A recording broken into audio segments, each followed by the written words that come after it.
Bonjour tout le monde, ici Karine Drouin, auteure, coach, conférencière, experte en épanouissement personnel, mais surtout maman, fière maman de deux petites princesses que j'adore, des petites frisées aux yeux bleus qui égayent mon quotidien. Et aujourd'hui, je vous retrouve pour une capsule inédite qui est inspirée en fait de mes filles parce qu'on a eu une discussion cette semaine, une très grande discussion à propos du bonheur ensemble.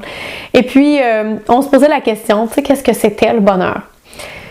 Et ma plus vieille, 8 ans, ma belle Angélie, m'a dit, tu sais maman, le bonheur, c'est tellement pas compliqué. Et je dois avouer que là-dessus, je suis entièrement d'accord avec elle, c'est tellement pas compliqué en fait le bonheur. Et je lui ai posé la question, je dis, c'est vrai, je dis, c'est pas compliqué, tu as raison. J'ai dit, souvent c'est quand on est adulte qu'on complique le bonheur. Et elle me dit, ah oui, ça c'est vrai. Comme si elle, du haut de ses 8 ans, avait observé beaucoup d'adultes qui se compliquaient la vie, pour qui le bonheur, c'était plus difficile. Et là, j'ai été curieuse, je lui ai demandé, mais qu'est-ce qui fait qu'on se complique tant le bonheur, nous autres? Ou qu'est-ce qui fait que les enfants, en fait, sont si heureux? C'est quoi d'être heureux? Pourquoi c'est si simple? Et là, elle m'a répondu, tout bonnement, tu sais, maman, le bonheur, c'est tellement facile, les enfants, eux autres, ils ont tout. Là, je me suis dit, mais c'est quoi ça, tout? J'avais envie de pousser sa réflexion un peu plus loin. Et ma belle Angélie, avec ses grands yeux bleus, elle m'a répondu, maman, hein, les enfants, eux autres, ils sont en vie et ils jouent. Ils ont tout ce qu'ils ont besoin. Et ça m'a tellement fait réfléchir. J'enseigne tellement aux gens que c'est important de connecter avec leur cœur d'enfant, que c'est important d'avoir du plaisir dans leur vie. Et je me suis dit, elle a tellement raison. La base du bonheur, c'est exactement là où ça se trouve, en fait.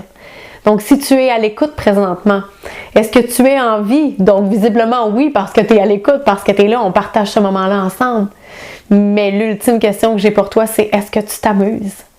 Est-ce que tu prends le temps de connecter à ton cœur d'enfant? Est-ce que tu prends le temps de t'amuser, en fait? Est-ce que tu prends le temps d'avoir du plaisir, que ce soit au travail, dans ta relation de couple, avec tes amis, avec tes enfants? Est-ce qu'il y a des moments où est-ce que tu puisses t'amuser dans ta vie? Comme moi, j'enseigne le concept de play. Play! Aie 2-3 ans dans ta vie plus souvent. Est-ce que tu le fais? Parce que selon mon Angélie, du haut de ses 8 ans, quand on a ça, on a tout.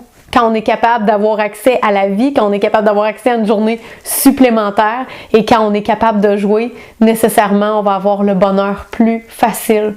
Donc, c'était excessivement important pour moi aujourd'hui de vous partager ça parce qu'en fait, elle a peut-être pas les études en psychologie, vous allez me dire, elle a peut-être pas l'expérience, le bagage, tout ça, c'est pas elle qui enseigne en conférence, mais les enfants, c'est tellement pur. On dit souvent que les enfants détiennent la vérité et pour elle, âgée de seulement 8 ans, le bonheur, ça part de là.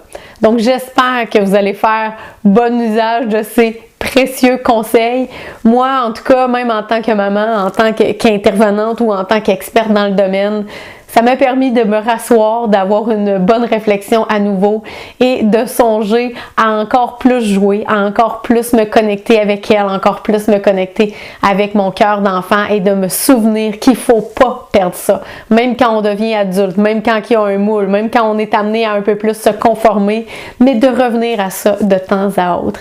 Donc voilà ma prescription du jour. Faites-en bon usage et on se retrouve bientôt.